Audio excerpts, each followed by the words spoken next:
AJK ni kalau dia jaga, dia masuk syurga, bagus. Sebab amalan dia tu. Tapi kalau tak jaga, dia lebih awal masuk neraka pada orang lain lagi. Maka sebab tu kena hati-hati. Boleh rujuk dalam Al-Quran pada surah Al-Hajj ayat 36 dan ayat 37. Pembahagian tu sepertiga bahagi kepada penama korban, sepertiga bahagi kepada fakir miskin yang meminta-minta dan sepertiga bagi kepada orang awam. Orang awam ni yang nak bagi-bagi, yang tak mau bagi pun sudah. Tiap-tiap hari aku makan daging. Cuma jaga-jagalah. Buat banyak tu bagus. Tak ada masalah, bagus. 24 ekor ke, 30 ekor ke, bagus. Tapi kena bagi faham dekat pengurusi yang mengendalikan tu. Kena bagi faham kepada sukarelawan tu.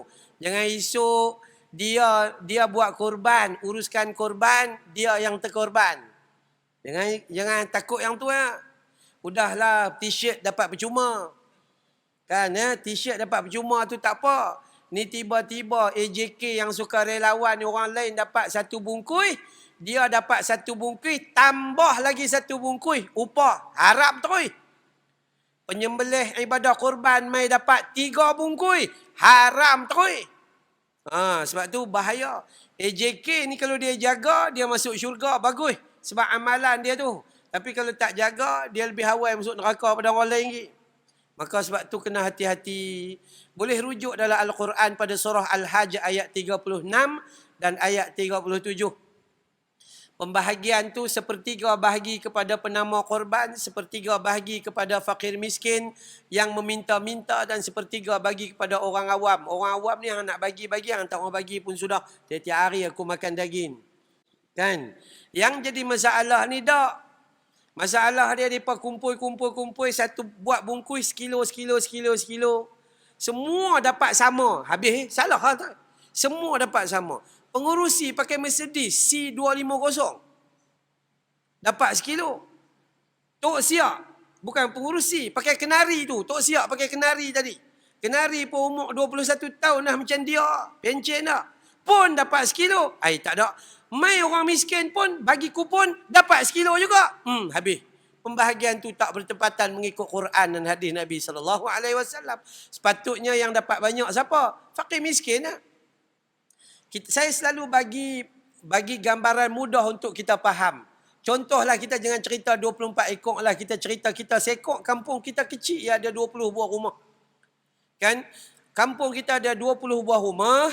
Maka dalam kampung kita tu adalah ramai sikit orang apa lebih kurang. Kita buat sekor. Berat dia timbang-timbang apa sembelih-sembelih. Campur daging. Campur tulang-tulang yang diminati macam tulang rusuk ke apa gitu gini. Berat 90 kilo. Dalam Quran kata sepertiga. 30 kilo yang pertama bagi kepada penama korban. Penama korban kalau dia nak ambil. Kalau dia tak ambil lebih baik. Sebab nama pun kurban. Qurbani. Allah topya mere qurbani. Tu. Siapa yang paling baik bagi. Tapi kalau dia nak 30 kilo tadi bahagilah 7. Dapatlah seorang 2 kilo lebih sikit. Contoh. Atau 3 kilo. 30 kilo yang kedua bagi kepada fakir miskin. Cek. Fakir miskin ada 10 buah rumah yang betul-betul miskin. Mereka dapatlah seorang 3 kilo. Cek. Orang awam ada 300 orang. 300 orang. Takkan nak makan 30 kilo nak bagi daging. Mereka masak dekat masjid. Siapa mai makan lah. Tu saja. Orang awam jangan komplain. Pasal apa mereka tu dapat 3 kilo. Kami dapat 300 gram je.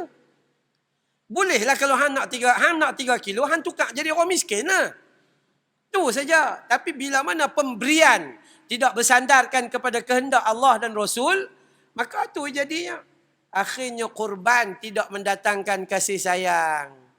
Korban melahirkan kebencian.